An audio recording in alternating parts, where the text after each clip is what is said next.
Electrohomoeopathy के अध्ययन के क्रम में आज हम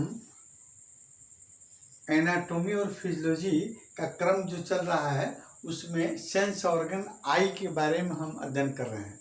इसमें कल वाले वीडियो, इसके पहले वाले वीडियो मैंने आई बॉल की संरचना के बारे में हम बताए थे।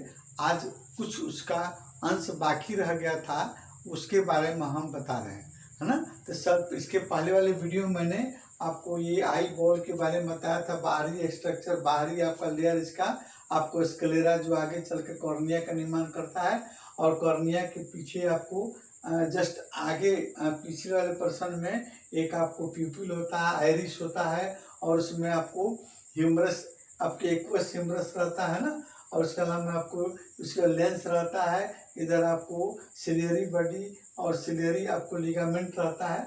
यहाँ तक हम लोग कल अध्ययन कर लिए थे, है ना।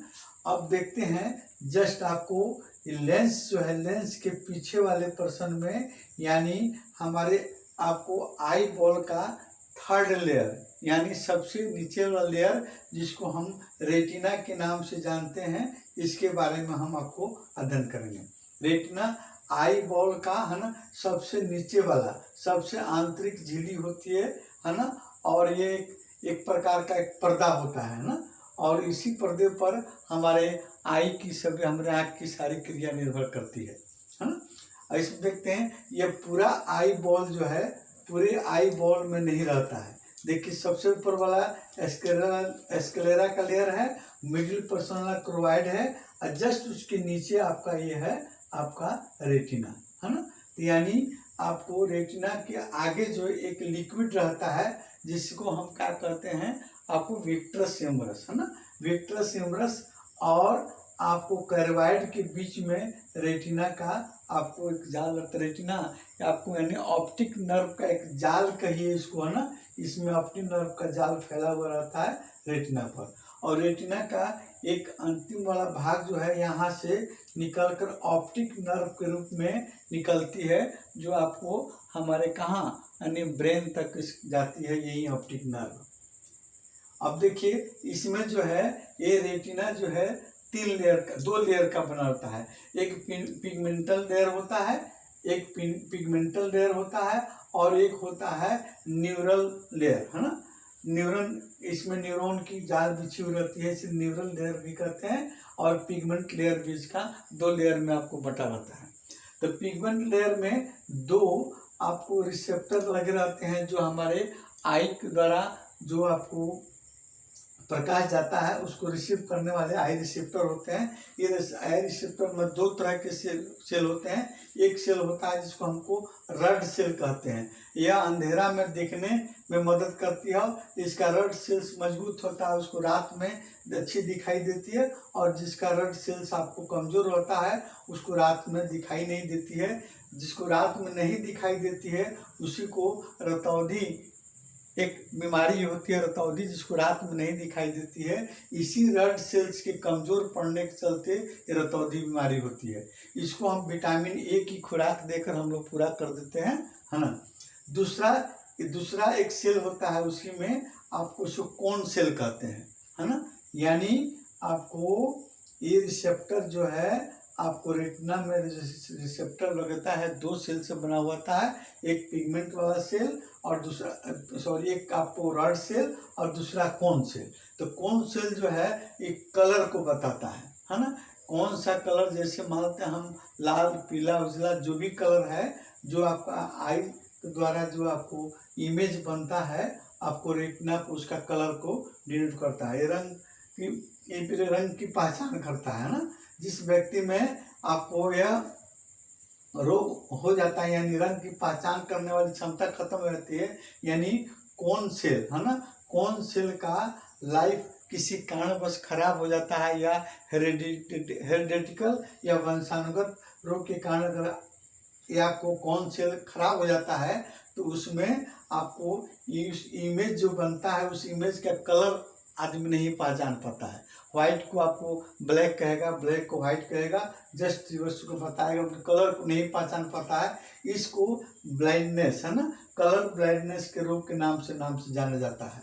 ये कोन सेल हजारों तरह के कलर को आपको पहचानने में सक्षम होते हैं, है ना।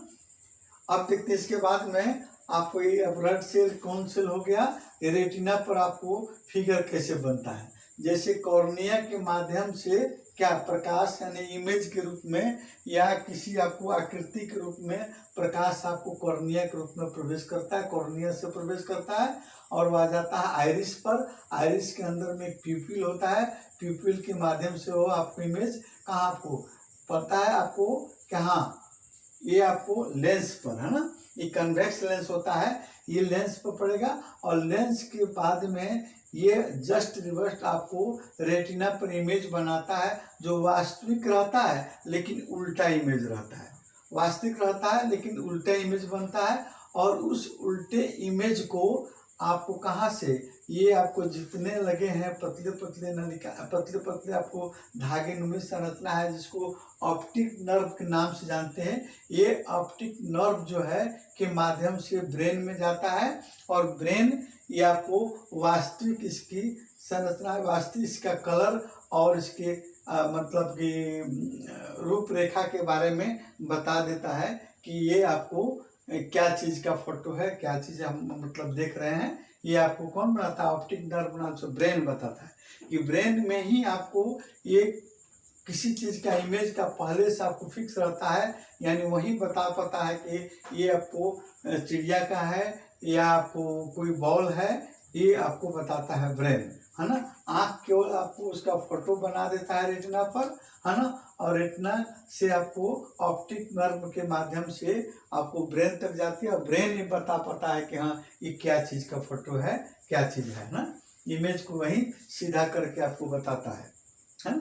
एक बार और समझते हैं, जो एक इमेज के रूप में हमारे आँखों के कर्निया के माध्यम से इमेज के रूप में प्रकाश प्रवेश करता है और आपको आता है कहाँ पर, आपको आइरिस पर। आइरिस के अंदर में एक गोल छिद्र रहता है जिसको प्यूपिल कहते हैं। प्यूपिल के माध्यम से वो इमेज आपको प्रकाश के रूप में इमेज जो है आपको कहाँ होता है, लेंस पाता है और लेंस उसका वास्तविक लेकिन उल्टा और छोटा फिगर बनाता है रेटिना पर, है ना। और ये रेटिना जो है आपको उसके ऑप्टिक नर्व के माध्यम से इसकी सूचना ब्रेन को दे देता है और ब्रेन ये बता पाता है, उसका सही फिगर आपका सही दिखा देता है और उसके बारे में भी बता देता है कि क्या चीज़ का फोटो है। ये हुआ आपका आइरिस का यानी यहाँ पर लोग आई बॉल का संपूर्ण संरचना रेटिना। अब देखिए, अब इसमें इससे संबंधित जो जो डिजीज होगा अगली वीडियो में हम बताएंगे कौन कौन सा डिजीज होता है आई का और उसमें कौन कौन सी इलेक्ट्रो होम्योपैथिक औषधियाँ कार्य करती हैं। लेकिन उसके पहले ये मेडिसिन जो इलेक्ट्रो होम्योपैथिक औषधियाँ आई पर, इसका मेन आपको S12 है ना, S12 एक औषधि है जिसको मेरिना के नाम से हम लोग जानते हैं और उनकी सहायक औषधियों में S1, C5, C10, L1, A3 और इलेक्ट्रिसिटी में आपको RE और YE और WE ही अच्छा आपको सहयोगी रूप में काम करती हैं। अब अन्य रोग जो होंगे आपको जैसे कॉर्निया से संबंधित रोग, है ना, आइरिस से संबंधित रोग, इसके अलावा आपको टीयर्स ग्लैंड से संबंधित रोग, है ना, जो भी रोग होंगे इसके अगले वीडियो में हम आपको बारी बारी करके बताएंगे और उसको कौन कौन सी इलेक्ट्रो होम्योपैथिक औषधियों से उसको हम ठीक कर सकते हैं इसके आगे वाले वीडियो में बताएंगे।